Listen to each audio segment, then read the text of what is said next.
সে কন্যার বাড়ি থেকে ছেলের বাড়িতে ইফতার না পাঠালে শ্বশুর শাশুড়ি গালমন্দ করে, এমন অবস্থায় কি করা উচিত?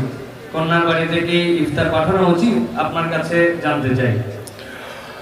ভাইরা আমার, আমাদের সমাজে বহুল প্রচলিত বহুল প্রতিষ্ঠিত কুসংস্কারগুলোর মধ্যে থেকে একটি হলো এটি যে মেয়ের বাবার বাড়ি থেকে রমজান আসলে ইফতারের বিভিন্ন আইটেমের জন্য ছেলে, ছেলের মা, ছেলের বাবা, ছেলের গোষ্ঠী, ছেলের বিভিন্ন মহিলারা, ওই ফ্যামিলির তারা অপেক্ষায় থাকে।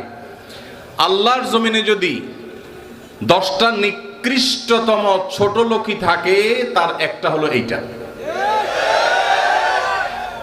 যুবক ভাইরা, কোন যুবক হাত তুলে বলতে পারবেন যে আমার শ্বশুরবাড়ি থেকে রমজান উপলক্ষে এরকম কোন ভিক্ষাবৃত্তি আমরা করতে দেই নাই? বলতে পারবেন কেউ?